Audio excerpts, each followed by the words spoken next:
Alors, bienvenue à tous. Donc on continue, grande journée, grande conférence FXECM Daily FX de ce 22 novembre. Alors, n'hésitez pas à aller vous désaltérer ou à manger un bout puisque nous ne faisons pas de pause ici en salle de trading. Bienvenue à tous. Alors, je vois, j'ai eu quelques questions là sur les problèmes de son et d'image.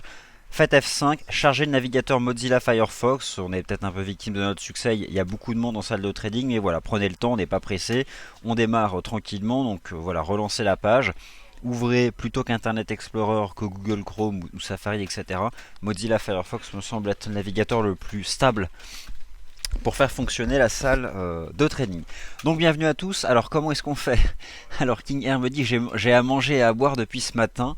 Stéphane me dit non, je mourrai de faim s'il le faut. C'est parfait Stéphane, ça c'est l'esprit du guerrier. Mais quand même, non, il faut quand même se... Alors bon, comment est-ce qu'on procède?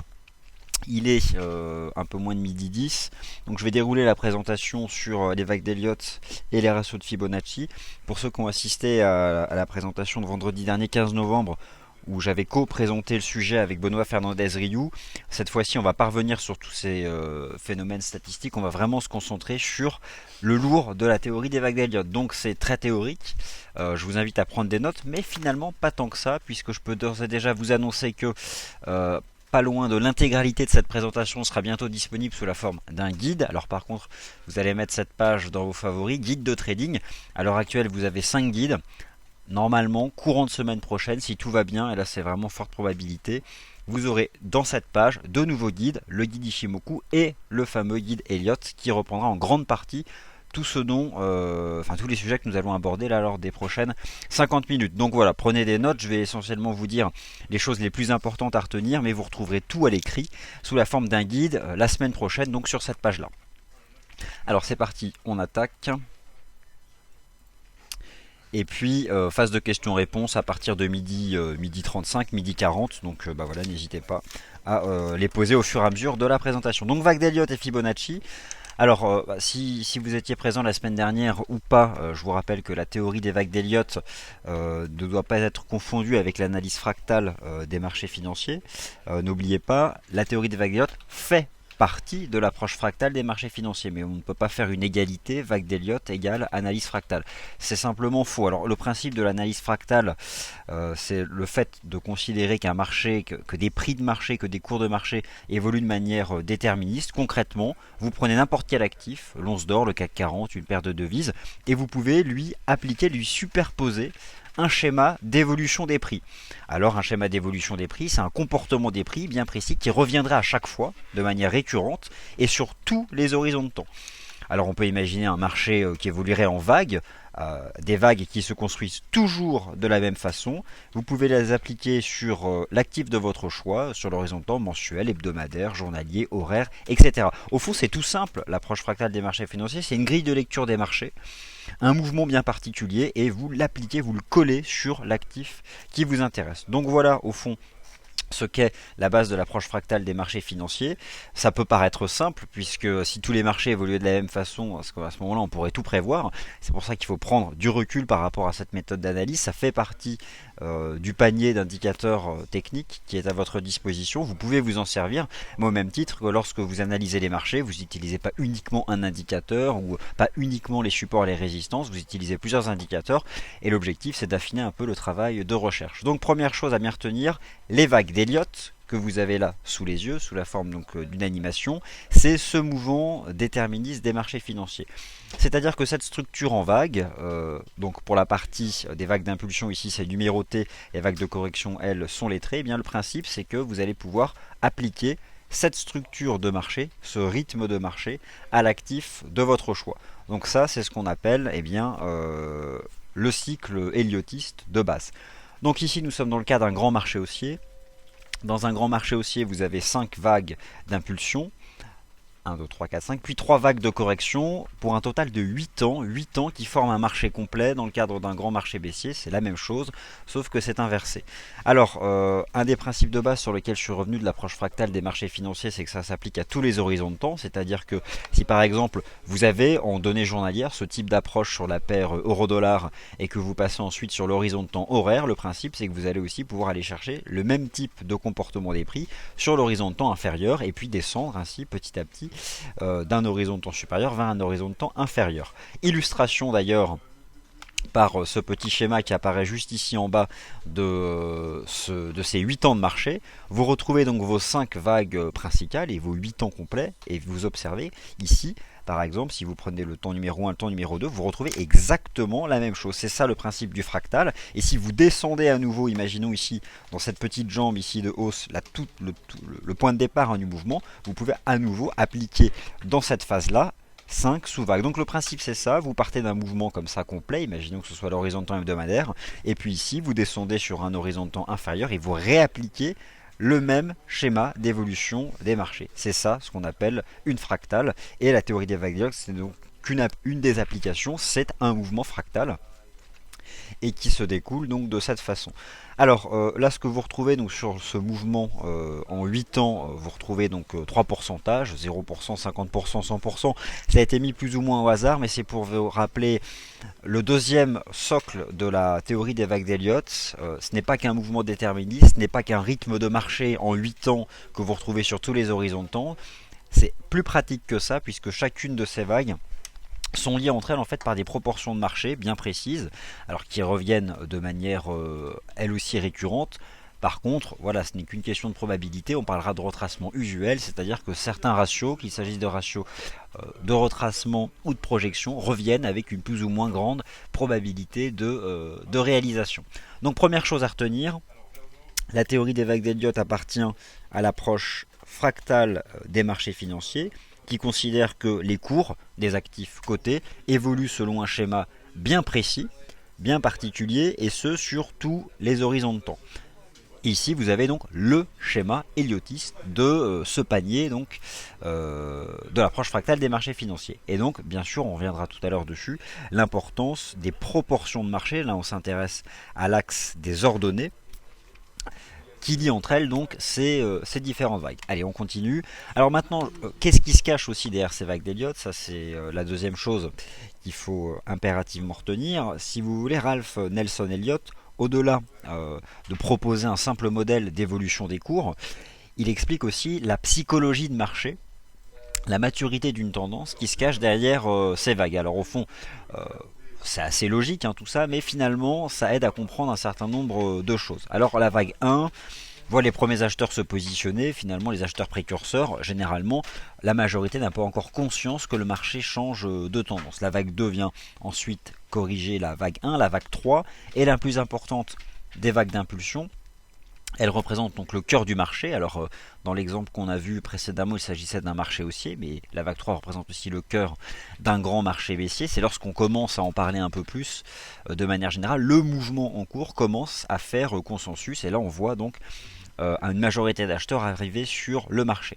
Petite chose là d'ores et déjà que vous pouvez noter si vous avez de quoi écrire ou un petit calepin ou un document Word ouvert à côté de la salle de trading, la vague 3 n'est jamais la plus courte dans un décompte elliotiste. À partir du moment où vous êtes face à un marché, que vous vous essayez à faire un décompte et que vous avez une 3 qui est rikiki, qui est toute petite, qui fait à peine 50% de la 1, vous oubliez votre décompte, il est faux. Donc ça c'est une des premières règles à retenir, la vague 3 n'est jamais la plus courte. La vague 4 corrige la 3, vous l'avez vu tout à l'heure dans le schéma, et enfin la vague 5, celle qui se trouve au sommet ou au creux d'un grand marché, c'est donc la dernière des vagues d'impulsion. C'est généralement dans ce type de vague qu'on observera soit des figures de retournement de tendance, des doubles sommets, des figures d'essoufflement, alors dans une tendance haussière par exemple un biseau ascendant, et souvent des divergences de marché. Alors dans le cadre d'un marché haussier, des divergences baissières, et dans le cadre d'un marché baissier, des divergences haussières. Et clairement c'est en vague 5 que les retardataires arrivent et poursuivent, entretiennent la hausse du marché, et en fait ces retardataires permettent aux précurseurs de sortir du marché. Finalement, les acheteurs de la vague 5 finissent la plupart du temps par être perdants, et parfois ils peuvent arriver à sortir à zéro, mais ça tout est question de bonne lecture des marchés. Donc la théorie des vagues d'Elliott, un mouvement déterministe des marchés financiers, une structure en vague qui a toujours la même forme. Il y a des cas particuliers, on va aborder les cas particuliers, qui a toujours la même forme. 5 temps, 3 temps correctifs. Les vagues qui vont dans le sens de la tendance sont des vagues dites d'impulsion. Les vagues à contre-tendance sont des vagues de correction. Et enfin, la vague 3 n'est jamais la plus courte, et c'est dans la 5 que vous allez observer souvent des figures chartistes, des soufflements ou des signaux d'alerte du côté des indicateurs. Voici donc ce qu'il faut déjà retenir dans un premier temps. Alors on continue et on en revient justement donc à ces vagues d'impulsion. Alors les vagues d'impulsion, c'est quoi? Rappelez-vous, 1, 2, 3, 4, 5 et les 3 vagues ABC. Nous sommes dans le cadre d'un grand marché haussier. Les vagues d'impulsion sont les vagues qui vont dans le sens de la tendance. Donc là, on fait un peu de jargon. Il faut bien être précis sur les termes qui sont utilisés lorsque vous allez par exemple lire un décompte Elliotis. Lorsqu'on parle d'une vague d'impulsion, on ne parle pas de la 2 ni de la 4. On parle de la numéro 1, de la numéro 3 et de la numéro 5. C'est donc celles qui vont dans le sens de la tendance. Vague 1, vague 3 et vague 5 sont des vagues d'impulsion. Alors il y a quelques règles que j'ai essayé de rassembler ici sur ce slide. Des règles en fait qui invalident votre décompte si jamais vous ne les retrouvez pas. Alors première chose, forcément, et là c'est au fond logique, le point bas de la 2 ne peut jamais s'inscrire sous le creux de la 1. Sinon vous n'êtes tout simplement plus dans la structure classique de la théorie des vagues d'Elliott. Imaginez simplement, vous avez un temps 1, le temps 2 retrace une partie de la 1, si vous avez un creux de la 2 qui arrive sous la vague 1, c'est que votre décompte c'est complètement faux. Donc ça au fond c'est assez normal, mais c'est toujours bon à retenir. Règle hyper importante, peut-être au fond la plus importante, la 4, le creux de la vague 4 ne peut jamais casser le sommet de la vague 1 en clôture. Alors il peut y avoir une pénétration avec une mèche basse de marché, mais en aucun cas le point bas de la vague 4 peut casser donc le top de la 1. La 3, on l'a vu, n'est jamais la plus petite des vagues d'impulsion. Pour certains puristes, elle est forcément la plus longue. Donc la vague 1, vague 3, vague 5, notez bien ça, il s'agit des vagues d'impulsion qui vont dans le sens de la tendance. Et enfin la vague 2, la vague 4, qu'est-ce que c'est? Alors vous vous rappelez tous du schéma qu'on a vu tout à l'heure. La vague 2 corrige la 1 et la vague 4 corrige la 3. Alors là on parle de vague de correction. Il y a un principe de base à retenir, c'est le principe d'alternance, et là aussi ça va vous aider à essayer d'appréhender le rythme de marché. C'est-à-dire que si vous avez une vague 2 simple, il est souvent très probable de voir qu'une vague 4 avec une structure plus complexe se dessine. Alors qu'est-ce que c'est une structure plus complexe? C'est par exemple un triangle. Voilà, c'est une forme de consolidation qui prendrait donc une représentation chartiste plus complexe qu'un simple pullback par exemple sur un niveau de support. Alors on continue la théorie, je vous avais dit ça allait être très rébarbatif, mais il faut maîtriser pour s'intéresser, simplement pour lire des décomptes, parce que vous pouvez en voir à droite à gauche des décomptes. Il faut maîtriser un certain nombre de choses pour pouvoir déjà comprendre et interpréter les décomptes qui vous sont proposés. On viendra bien sûr tout à l'heure à quelques exemples de marché. Je vais juste regarder l'heure. Voilà, c'est bon, il est midi 20, donc on a le temps. Alors, je vous ai parlé tout à l'heure de cas particuliers concernant les vagues d'impulsion. Alors, vous vous rappelez, la vague d'impulsion, la numéro 1, la numéro 3 et la numéro 5. La 1, le point de départ du mouvement. La 3, le cœur du mouvement. Et la 5, la fin du mouvement. On continue quand même de monter, mais c'est au fond l'ultime jambe de hausse. Alors, il y a deux choses à retenir, puisque tout à l'heure je vous ai expliqué que le principe de l'analyse fractale et donc de la théorie des vagues d'Elliott, puisqu'elle appartient à cette ludothèque d'outils techniques, c'est qu'elle s'applique sur tous les horizons de temps. Et vous retrouvez ce type de décompte sur tous les horizons de temps, en partant toujours de l'horizon de temps à plus long terme vers un horizon de temps à plus court terme. Retenez ça, les vagues d'impulsion, la numéro 1, la numéro 2, la numéro 3, se sous-décomposent elles-mêmes en 5 vagues. Elles sont dans le sens de la tendance. Vous devez à l'intérieur identifier, au moins visuellement, 5 temps bien précis. Et les vagues au contraire qui vont à contre-tendance se sous-décomposent en 3 temps. C'est comme ça que vous passez donc d'un horizon de temps supérieur à un horizon de temps inférieur. Mais il y a des cas particuliers. Donc ne soyez pas choqués par exemple, et on le verra tout à l'heure sur la paire USD-Yen. Je vais vous proposer un décompte sur la paire USD-Yen avec notamment une grande vague 3 qui a eu lieu entre l'automne 2012 et le printemps 2013. Elle est énorme cette vague 3 et il y a 9 temps à l'intérieur. Alors vous allez me dire mais c'est une vague d'impulsion, elle n'est pas censée se décomposer en 5 vagues. Eh bien non, rappelez-vous ce qu'on a dit au début, la vague 3 n'est jamais la plus courte et pour certains analystes est forcément la plus longue. Peu importe, c'est la seule à l'intérieur de laquelle vous pouvez identifier jusqu'à 13 vagues. Alors de 9 à 13 vagues, soit 5, soit 9, soit 13 vagues. Et au fond, c'est logique puisque c'est le cœur du marché. C'est un marché en pleine tendance, en pleine maturité, qui se développe et qui rallie progressivement la majorité des acheteurs. Au contraire, la 5, alors la 5, elle est souvent mal construite. On parle d'une vague 5 en invalidation lorsque son sommet en fait ne franchit pas le top établi par la 3. Vous reconnaissez tout de suite ce dont on vient de parler d'un point de vue chartiste. Lorsqu'on revient sur un niveau de résistance qu'on ne franchit pas et qu'on repart à la baisse, c'est la deuxième fois qu'on teste ce niveau. Il s'agit d'un, oui, je l'ai entendu, un double sommet. Voici en fait comment chartisme et vague d'Elliott finalement se rejoignent. Une vague 5, c'est la plus faible des vagues d'impulsion. Lorsque le top de la 5 va chercher le top de la 3 et qu'on échoue à franchir le top de la 3, et bien au fond, le marché est en train de construire un double sommet. Et là finalement tout devient logique. Le double sommet en chartisme, c'est une figure standard d'inversion de tendance. Une 5 qui ne dépasse pas le top de la 3, c'est donc un cas particulier de VAT5 dit en invalidation. Et enfin, et ça c'est une figure qui potentiellement est en train de se construire sur l'indice S&P 500, toujours garder à l'esprit que la vague 5 est une vague un peu tronquée, mal faite, mal construite, parce que les précurseurs commencent déjà à sortir du marché. Ceux qui sont rentrés avant tout le monde savent qu'il faut prendre justement ces bénéfices avant tout le monde. Bref, c'est dans ce type de figure que vous allez, et je dis bien très souvent, observer la formation de configuration en biseau ascendant. Alors le biseau ascendant, on regardera tout de suite juste après à quoi ça ressemble, mais c'est une figure chartiste d'essoufflement de la tendance. C'est par exemple ce qu'on a eu sur le CAC 40 en 2000. Au sommet de la bulle internet, le CAC 40 a construit ce type de figure, une configuration chartiste donc en biseau ascendant. Au même moment, alors pas au même moment, mais en 2007, cette fois-ci, rappelez-vous ce que les indices européens avaient construit. Il y avait eu sur l'indice CAC 40 une formation en tête-épaule. Vous aviez eu sur l'indice allemand DAX 30 un triangle ascendant. Tout ça pour dire que c'est souvent en vague 5 que vous allez identifier un marché qui commence à devenir latéral.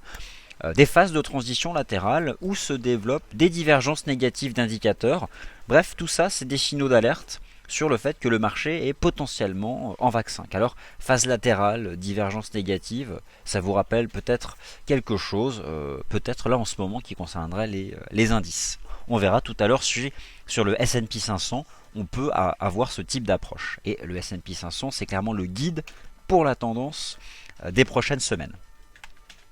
Alors, vague d'impulsion en biseau, je vous en parlais à l'instant, je me permets de vous montrer exactement, concrètement à quoi ça ressemble. Alors pourquoi est-ce qu'on parle d'une vague 5 qui est souvent un peu tronquée? Là finalement vous retrouvez le décompte que je vous ai proposé tout à l'heure, mais cette fois-ci appliqué à un scénario de marché qui se terminerait donc par un biseau ascendant. Vous retrouvez ici donc votre premier temps de hausse, rappelez-vous le cycle Elliotiste de base, un deuxième temps qui vient retracer une partie du premier temps et on va travailler ces ratios de retracement juste après. Vous avez un troisième temps qui lui, de manière extrêmement standard, est la vague la plus importante. Un quatrième temps qui retrace à nouveau votre troisième vague et derrière donc une vague 5. Rappelez-vous, une vague 5, vague d'impulsion, elle se sous-décompose en 5 temps. Mais finalement, vous observez là, elle est très tronquée, on sent que ça s'essouffle, on peine en fait dans ce cinquième temps à conserver la dimension verticale qu'avait précédemment le mouvement. Donc, visuellement, on constate que la tendance haussière s'essouffle. D'un point de vue chartiste, pour les partisans de l'utilisation des figures chartistes, vous identifiez une formation en biseau ascendant. Et enfin, Ralph Nelson Elliott vous rappelle que c'est traditionnellement à la fin d'un grand marché haussier, donc le cinquième temps, qu'on observe ce type de figure. Mais Ralph Nelson Elliott va beaucoup plus loin, puisqu'il vous précise à quoi doit ressembler précisément ce biseau pour valider ce type de structure d'essoufflement. C'est un cas particulier, la vague 5 en biseau, puisque à l'intérieur vous identifiez 5 temps, jusque-là tout va bien. Une vague d'impulsion se sous-décompose en 5 temps. La grande 5 est une vague d'impulsion, il est donc tout à fait standard d'observer à l'intérieur 5 temps. Par contre, cas particulier, chacun de ces 5 temps se sous-décompose en 3 temps. Le numéro 1, le 2, le 3, le 4 et le 5 en 3 temps. Donc retenez bien ça, on observe souvent ce type de figure en vague 5 à la fin donc d'un grand marché haussier. Alors, jusqu'à présent, on a beaucoup parlé des vagues d'impulsion. J'imagine que vous avez déjà noté un certain nombre de choses. Vous avez peut-être des questions, j'y répondrai.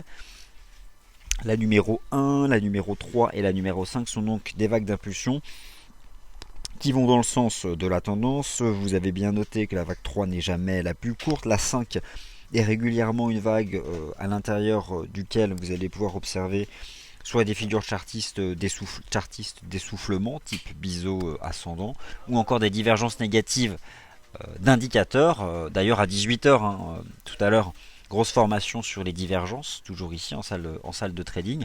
Mais voilà. Bref, on observe ce type de signaux d'alerte. Et enfin, la 1, c'est le point de départ du mouvement. C'est clairement pas la plus importante. Les vagues maintenant de correction. Alors, qu'on soit bien d'accord sur ces vagues de correction, ce sont celles qui se développent, après vous, dans le temps numéro 2, dans le temps numéro 4, la 2 retraçant un pourcentage de la 1, la 4 retraçant un pourcentage de la 3. Ok, ça c'est bien mignon, mais quelle forme elles ont selon cette approche fractale donc des marchés, qui est la théorie des vagues d'Elliott. Alors il y a deux types de corrections, enfin dites en tout cas irrégulières, dites régulières pardon, puisqu'il y a des formes de correction irrégulières. Il s'agit soit d'un flat, soit d'un zigzag. Alors le flat, c'est le mot anglais plat. Concrètement, il s'agit d'une consolidation à plat. Là aussi, c'est quelque chose que vous observez de manière assez traditionnelle. Voilà, c'est une vague de consolidation qui prendrait par exemple la forme ici d'un trading range, une consolidation à plat après un mouvement vertical avant que la hausse ne reprenne.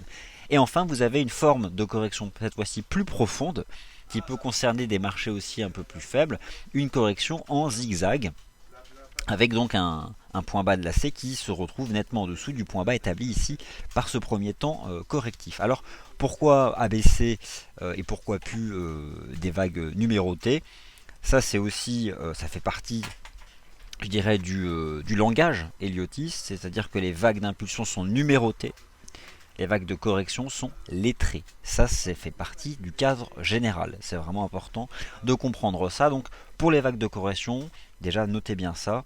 Il s'agit soit d'une phase de consolidation à plat, soit d'une phase de consolidation ici en 3 temps, un ABC.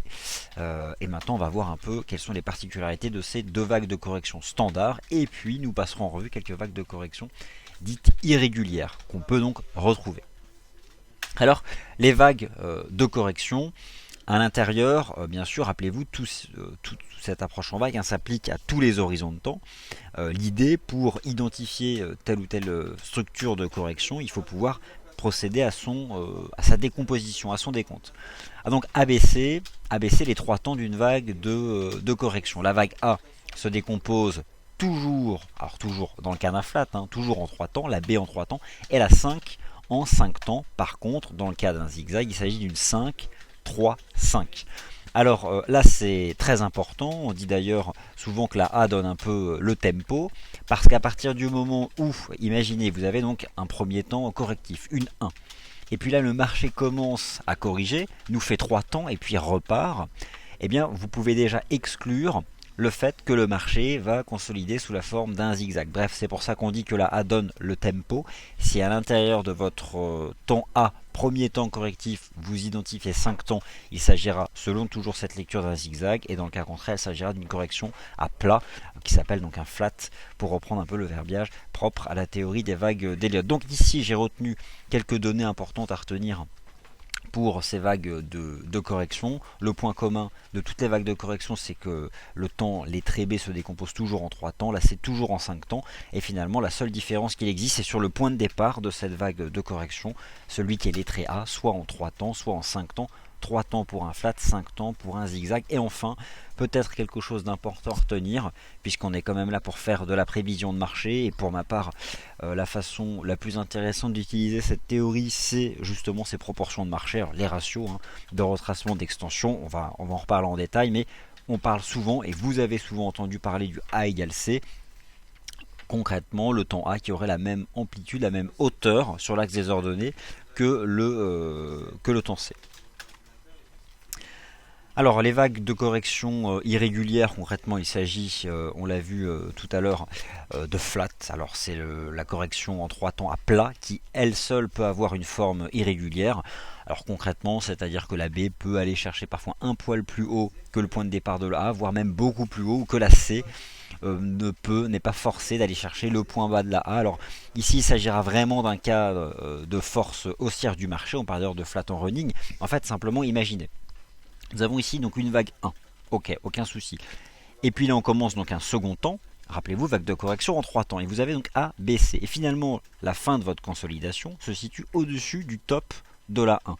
Ça veut tout simplement dire que vous êtes dans un marché fermement haussier qui consolide même pas à plat, il fait même pas de pullback sur un support, il consolide en montant légèrement.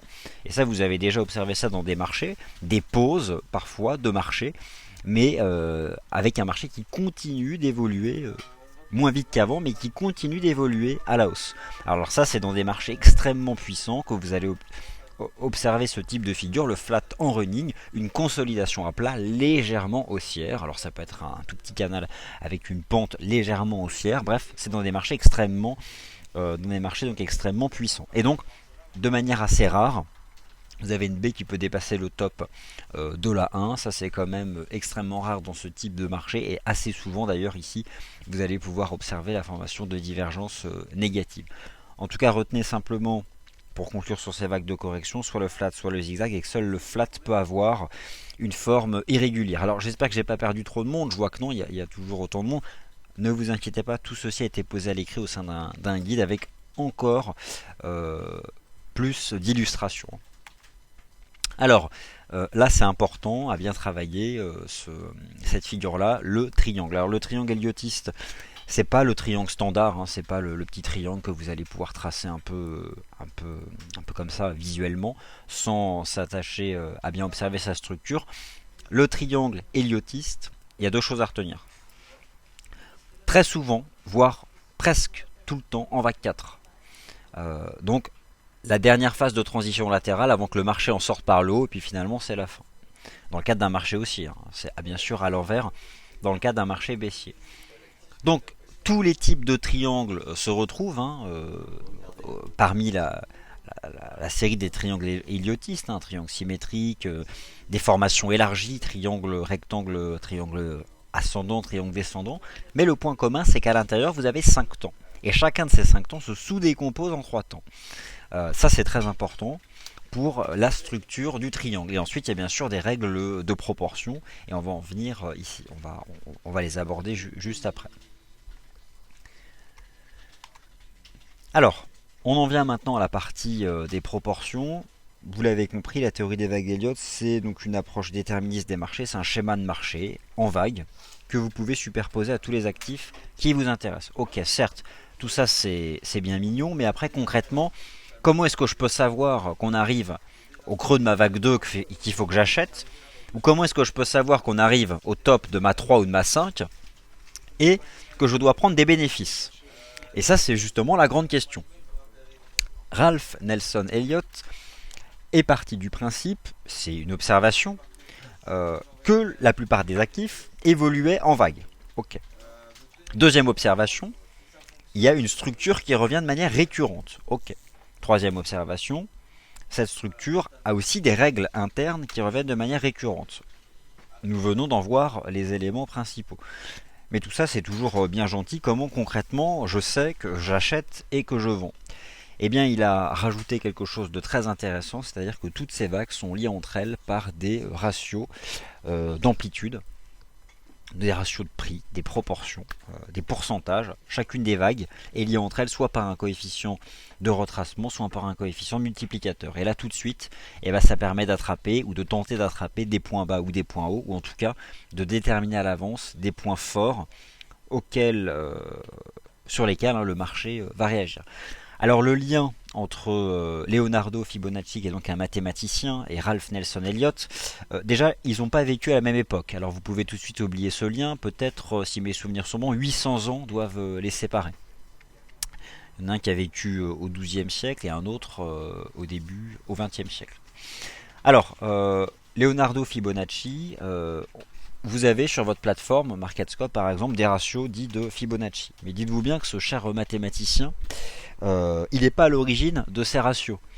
Ça c'est juste une extrapolation, il n'a en aucun cas écrit quelque chose sur ces ratios. Par contre, Leonardo Fibonacci, il a établi une série mathématique. Alors c'est une série de nombres entiers. Vous en avez sous les yeux les 14 premiers nombres entiers. Elle se construit par addition successive. C'est tout simple. Vous commencez par 0 et 1. Vous prenez le 0, vous prenez le 1. Et vous additionnez. 0 plus 1 égale 1. 1 plus 1 égale 2, 1 plus 2 égale 3, 2 plus 3 égale 5, 3 plus 5 égale 8, 5 plus 8 égale 13, 8 plus 13 égale 21, etc., etc. Et puis vous pouvez comme ça continuer très longtemps. En fait, Ralph Nelson Elliott a utilisé cette série mathématique pour identifier des proportions de marché qui reviendraient de manière récurrente. Et vous allez regarder, ça fonctionne plutôt bien.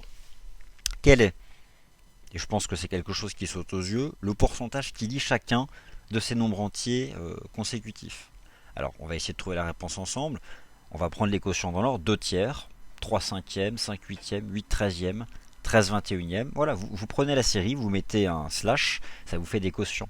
C'est une fraction, c'est juste un numérateur sur un dénominateur. Et on continue.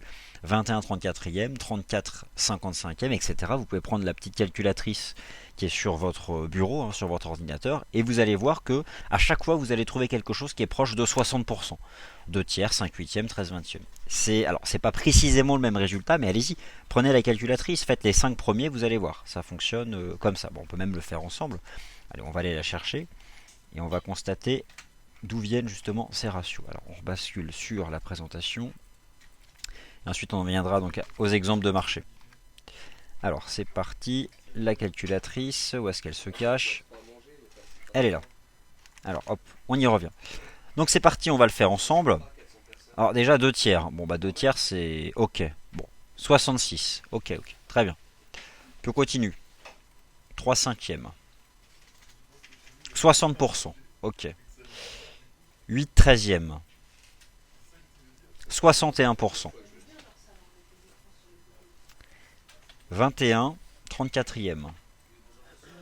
61%. On continue. 34 55e. 61%. Bref, cette série de nombres entiers, chaque nombre entier représente, à peu de choses près, autour de 61% du nombre entier suivant. 61,8% se retrouve donc très fréquemment. C'est un des ratios de Fibonacci que vous retrouvez sur toutes les plateformes de trading que vous connaissez. Ok, mais on est allé un peu vite parce que, regardez ici, le rapport entre 1 et 2, c'est pas 60%, c'est 50%. 50% n'est-il pas le ratio qui est considéré par la plupart des analystes techniques comme étant le plus important? Donc, 50%, 61,8, et puis on va continuer, et on va multiplier chaque nombre entier par 1,61,8. Alors, on va multiplier par exemple 2 par 1,61,8, on obtient donc 3,23. On va multiplier 5 par 1,61,8, on obtient 8. On va multiplier 8 par 1,61,8, on obtient 13. Et donc, on observe qu'à peu de choses près, si on multiplie chaque entier par 1,61,8, on obtient à peu de choses près le nombre entier suivant. 1,61,8, mais qu'est-ce que c'est 1,61,8? Et là, c'est quelque chose que vous connaissez tous, c'est le nombre d'or.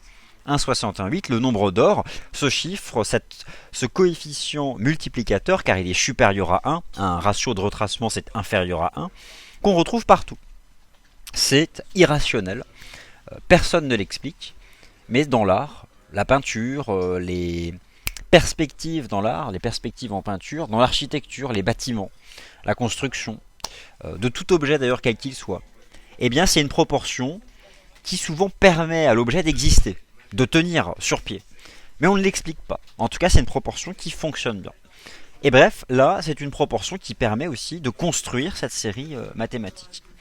Et on peut continuer, si vous élevez au carré 61,8, vous obtenez 0,38,2, et 61,8 plus 0,38,2, ça fait 1. Donc au final, dans cette série mathématique de Fibonacci, en termes de proportion, on retrouve 50%, 38,2, 61,8%, le 100%, on retrouve aussi le 0%, et on retrouve un coefficient multiplicateur 1,61,8. Eh bien, ceci doit bien sûr vous rappeler à tous, sur votre plateforme, les ratios de projection, les ratios d'extension, les ratios de retracement dits de Fibonacci, alors qu'en fait, c'est simplement une extrapolation, quelque chose qu'on a sorti de la série mathématique de cet éminent mathématicien. Alors pour en revenir à la théorie des vagues d'Elliott, Ralph Nelson Elliott est parti de l'observation de cette récurrence des proportions, si vous voulez. C'est une des bases de l'approche fractale, la récurrence. la récurrence. Un phénomène, soit d'évolution des prix, soit mathématique, qui revient de manière permanente sur, alors là, entre autres, pour Ralph Nelson Elliott, sur les marchés. Et donc Ralph Nelson Elliott est parti du principe qu'il y a cette structure en vague, il y a des proportions qui semblent être naturelles, on ne l'explique pas, mais il y a des proportions de marché qui sont naturelles. Je vais faire deux choses. Je vais d'une part appliquer mon scénario en vague au marché, et en plus, je vais appliquer à mon scénario en vague ces proportions.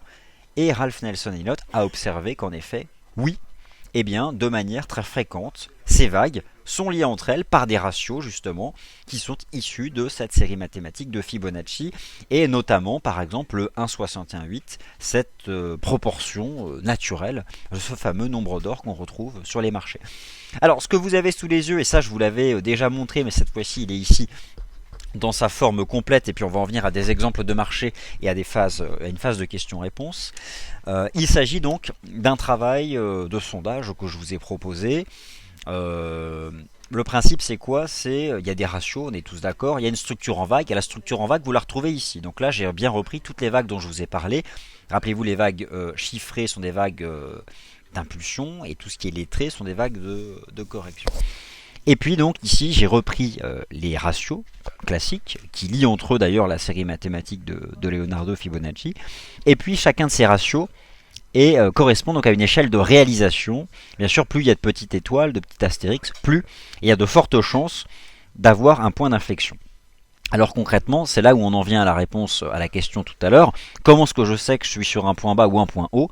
Eh bien si par exemple vous avez votre vague 1 et que vous cherchez à obtenir un point bas, l'idée c'est de savoir où la vague 2 va se terminer. Et pour ça vous avez deux choses. Rappelez-vous la structure de la vague 2, une vague de correction en 3 temps, soit un flat, soit un zigzag. Et rappelez-vous la sous-décomposition. Donc d'une part, vous vous concentrez sur la structure, et puis enfin, sur le pourcentage pour essayer d'aller identifier donc à un stade précoce le point bas de cette 2. Et il s'avère que dans la plupart des cas, c'est 61,8% de la 1 qui est retracé par la 2. Donc votre troisième temps de la 2 doit faire un point bas à 61,8% de l'amplitude totale balayée donc par la vague numéro 1.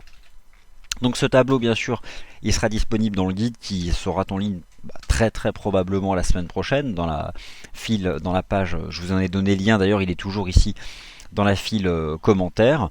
Donc je vous invite à tenter de l'utiliser le plus souvent possible. Et puis on va tout de suite voir sur la plateforme d'ailleurs concrètement comment ça fonctionne, puisque là j'imagine que vous avez des questions notamment pour les ratios d'extension. Alors comment ça fonctionne?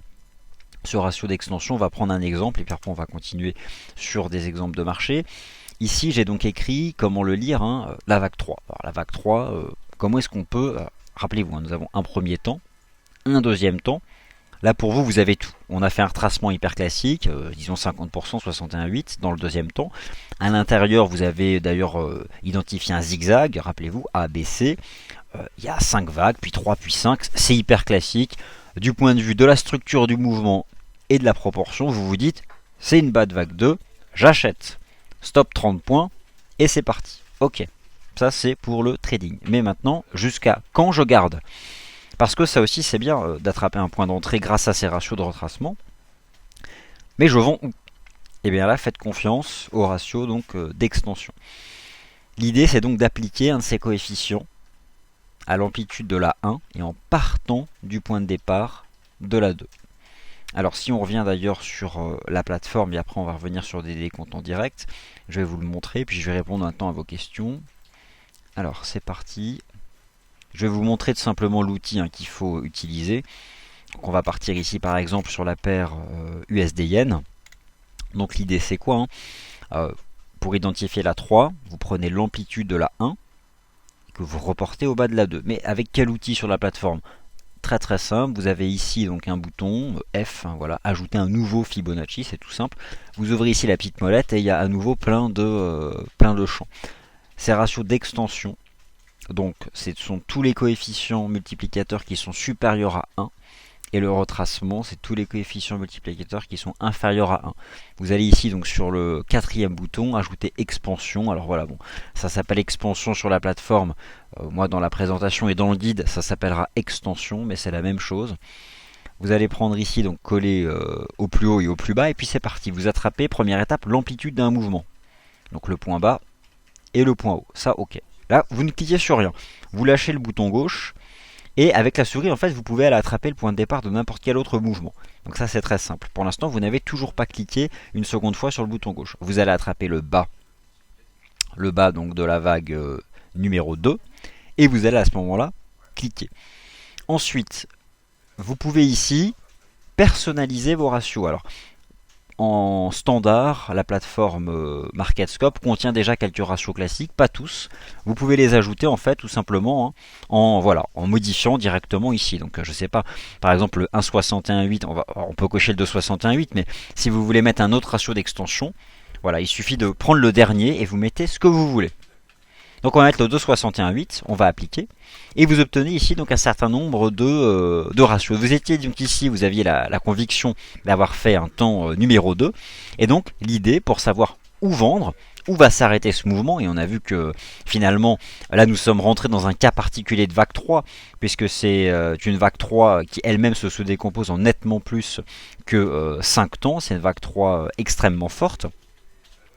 Eh bien, l'idée c'est de projeter un mouvement passé au point bas du mouvement qui vient de se terminer pour anticiper l'amplitude que pourrait potentiellement prendre le mouvement qui va suivre. Et là encore, soyons réalistes sur cette théorie qui est certes un bel outil, mais soyons réalistes.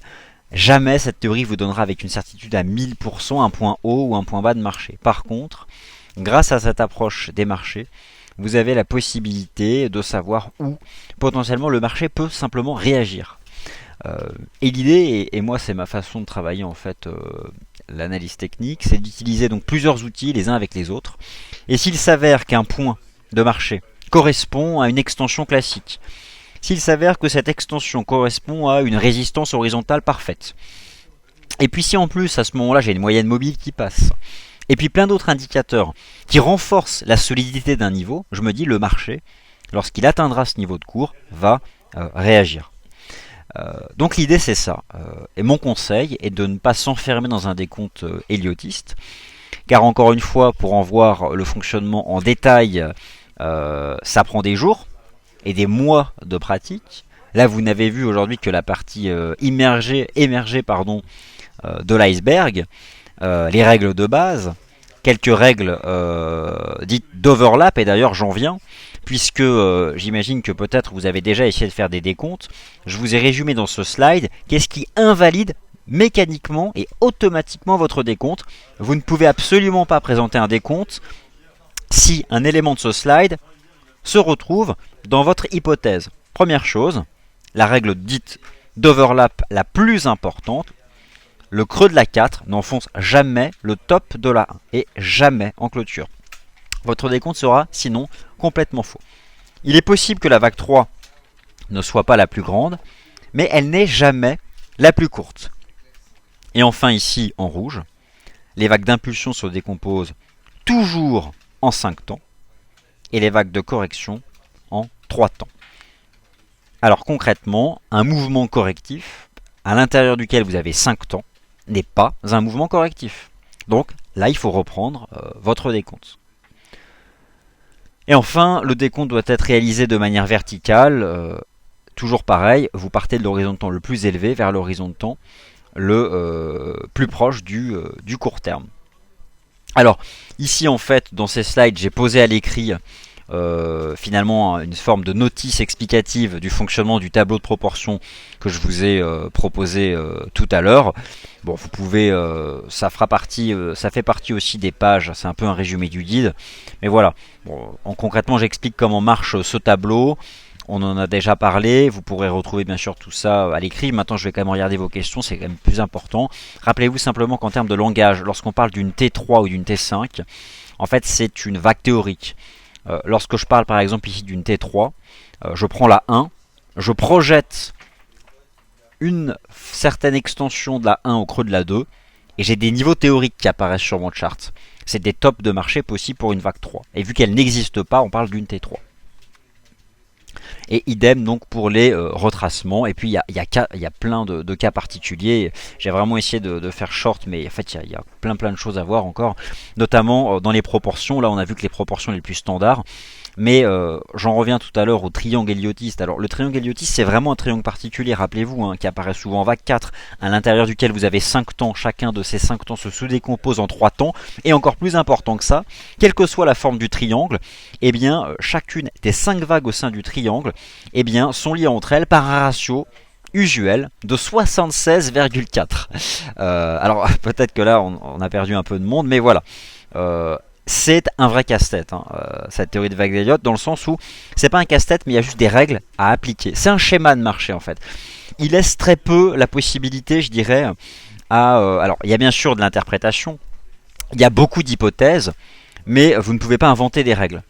Il y a des règles clairement à appliquer et l'idée c'est d'aller observer le marché, d'aller voir si vous retrouvez certaines parties de cette théorie justement sur le marché. Donc voilà, tout ceci sera disponible. D'une part là la présentation est enregistrée, vous pouvez tout relire, mais surtout là tout ceci est issu du guide que je vous ai préparé et en fait la page est prête, on attend juste que la partie informatique appuie sur le bouton lancement, donc ça arrive. Alors le fameux S&P 500. Vous êtes ici donc sur le graphique théorique de l'indice S&P 500. L'idée voilà, c'est qu'actuellement, et d'ailleurs ça se retrouve dans le décompte, nous aurions à l'heure actuelle donc un S&P 500 qui serait en train de construire donc une formation, un biseau ascendant. Nous serions à l'heure actuelle dans le 5e temps de la 5, au sein de cette structure compressive en biseau ascendant. Et d'ailleurs, si vous allez, ici c'est un graphique en données hebdomadaires, si vous passez en données journalières, vous verrez que vous retrouvez vraiment quelque chose d'assez standard, assez classique d'un biseau ascendant. Mais il est midi 54, je vais répondre à vos questions, sinon nous allons déborder. Alors c'est parti. Est-ce qu'il reste des gens en salle de trading ou est-ce que j'ai perdu tout le monde ?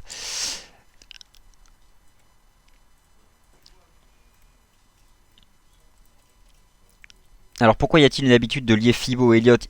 Elliott semble plus empirique et moins carré. Alors en fait c'est une habitude. Alors pourquoi c'est une habitude ? Parce que en fait c'est comme ça que fonctionne la théorie. C'est pas une habitude, c'est je dirais l'application la plus moderne actuelle de la théorie des vagues d'Elliott.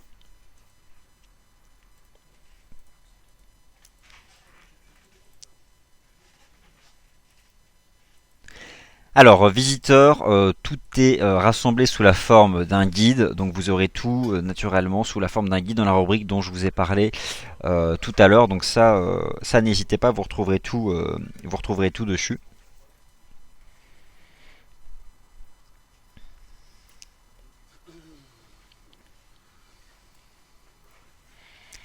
Alors sur l'or en D1, on est à la fin. Alors on est à la fin de vague C, cela voudrait dire que la baisse est finie à 1241. Alors pour ma part, visiteur, justement sur l'once d'or, je n'ai pas du tout cette certitude que nous soyons à la fin.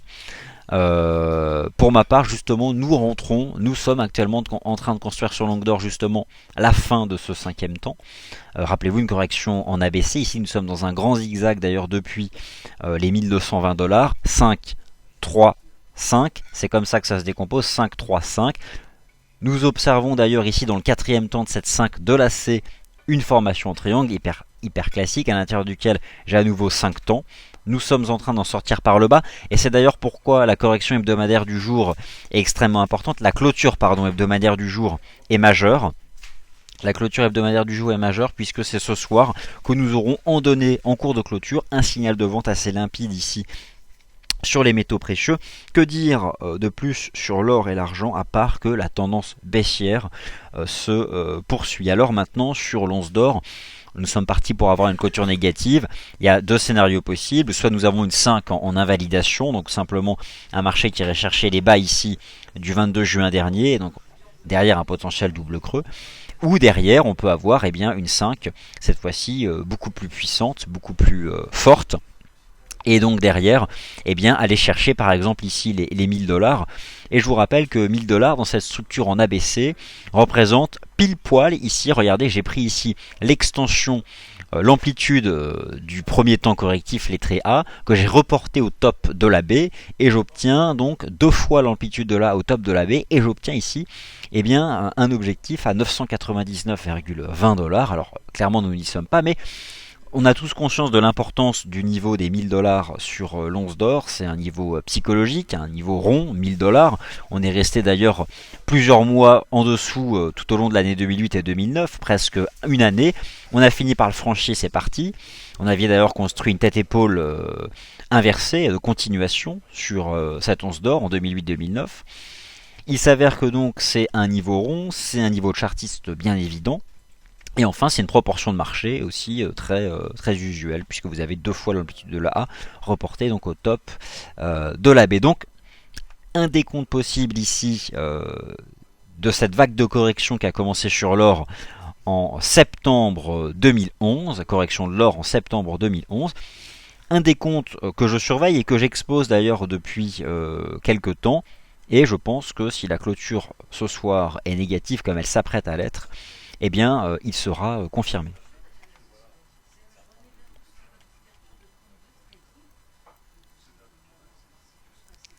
Alors, Sylvie, j'ai du mal à comprendre comment ça s'utilise en pratique. Naturellement, il faudra que j'organise de toute façon en salle de marché un webinaire application. On a tous vu la théorie, une heure où on ne fera plus de théorie, où on ira appliquer ça directement aux actifs. C'est pas évident, ça prend du temps à bien maîtriser. C'est pour ça que dans ce guide, je pense que là où vous pouvez commencer, c'est bien par travailler vos proportions de marché. Prenez les charts, vous enfermez pas forcément dans des décomptes, mais observez les proportions de marché. Les mouvements à contre-tendance, vous allez observer vous-même visuellement que des ratios reviennent, des ratios de retracement reviennent souvent. Idem, vous avez un mouvement qui est terminé, un mouvement de consolidation dans un mouvement aussi, on repart de l'avant. Projetez le mouvement précédent. Voir et vous allez voir le marché réagit comme ça sur des points qu'on identifie à l'aide de ces proportions. Alors un tableau Excel serait plus rapide. Alors Panther Scientifique nous donne plus d'informations. Oui, bah alors bon là c'est sous la forme d'un tableau. Vous allez voir c'est dans un PDF, hein. Mais après vous pouvez. Ça vient d'Excel. Hein. De toute façon ce tableau je l'ai construit bien sûr sur Excel. Et il a été mis en PDF hein, pour arriver. Alors Dave, lorsque vous ouvrez votre graphique du CAC 40, vous avez ici l'onglet, le petit bouton F, Fibo, vous ouvrez ici l'onglet déroulant. Le retracement, c'est ajouter Fibonacci. Là aussi, c'est pas bien expliqué, je reconnais, mais la première ligne, ajouter Fibonacci, ce sont les retracements. Donc expansion, ce sont les extensions. Et ajouter Fibo, ici, ce sont les retracements. Alors, c'est pas précisé, mais voilà. Ajouter Fibonacci, il s'agit donc des retracements.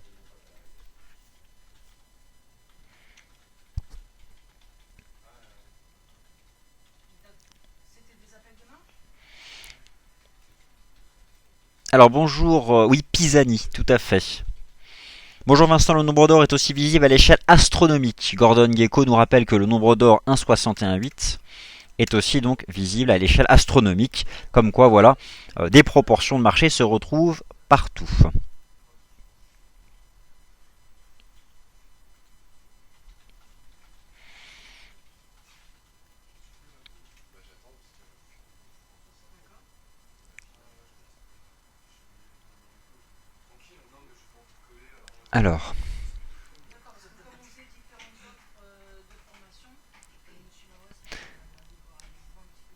Alors, Carlos nous pose ici une question importante. Je ne l'ai pas inclus dans le webinaire. Mais au-delà de ça, il y a parfois des phases de marché dites hors cycle. C'est-à-dire que alors, il y a plusieurs façons d'identifier des mouvements de marché. Parfois, il y a des structures complexes qui peuvent se reproduire. Pour parler plus simplement, vous avez une correction en flat, un 3 temps plat. Ça peut se dédoubler. Ça peut même parfois ça peut arriver 3 fois de suite. Vous pouvez avoir un flat qui dure en fait 3 vagues. Et donc à ce moment-là, on est en dehors d'un cycle classique, c'est quelque chose qui revient avec des phases de transition, un cycle standard séparé par un mouvement indéterminé, et on repart sur un cycle standard, mais toujours dans le même temps correctif. Alors Carlos, j'aborde ça dans le guide, hein, dans le guide qui sera disponible. Enfin, qui existe déjà, il faut juste le mettre en ligne. Alors Dave, pour le sous-décompte, Je vais aller poster ça. On va regarder ça dans la file de l'or.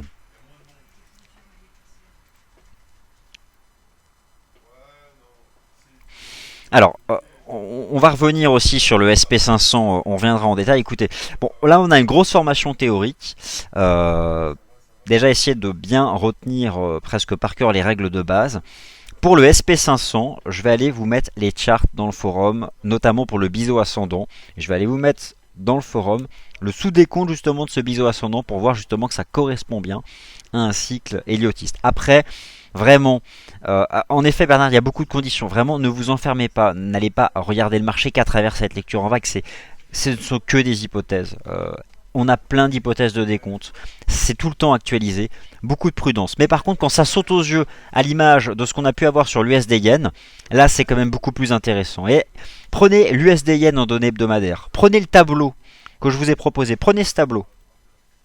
Prenez ce tableau, mettez-le ici, vous avez deux écrans chez vous. Mettez le tableau ici dans la partie gauche. Ce chart, il est disponible, il sera disponible dans le guide. Vous prendrez le guide, vous prenez la page avec ce tableau de proportion. Ici, c'est évident en données hebdomadaires. Partez toujours de l'horizon de temps hebdomadaire pour avoir votre gros décompte. Ici, votre 1, 2, 3, 4, la 4 en triangle, c'est hyper classique. Et projetez les extensions théoriques de la 5 pour obtenir ici le top de la 5. Commencez à travailler des choses évidentes. L'USD Yen, c'est hyper bien pour se faire au premier décompte. Donc, l'USD Yen en données hebdomadaires. Ce tableau. Alors ce tableau, bon, vu que le guide n'est pas encore en ligne, ça va arriver je pense d'ici mardi, mercredi. Ce tableau là, je vais vous le mettre tout de suite dans la file USD Yen. Donc la file USD Yen du forum, hein, d'accord, USD JPY, USD Yen, et je vais le remettre aussi dans la file Elliott de manière complète. Je vais vous le mettre tout de suite et commencer peut-être déjà à proposer des choses sur ce chart là. La paire USD Yen dans des hebdomadaires, c'est quand même assez lisible. Il est 13h05, vous retrouvez tout de suite Théophile Gustin pour quelque chose qui va peut-être vous détendre l'esprit après toutes ces conditions fractales pas évidentes. L'approche émotionnelle des marchés, la psychologie de marché, un nouveau webinaire sur la psychologie de marché préparé par Théophile Gustin. Pour ceux qui ont peut-être déjà écouté en salle de trading, il s'agit là d'une version beaucoup plus avancée sur tous les phénomènes psychologiques qui peuvent influencer l'évolution des marchés. Donc c'est parti, restez en salle de trading, c'est lancé dans 2 minutes.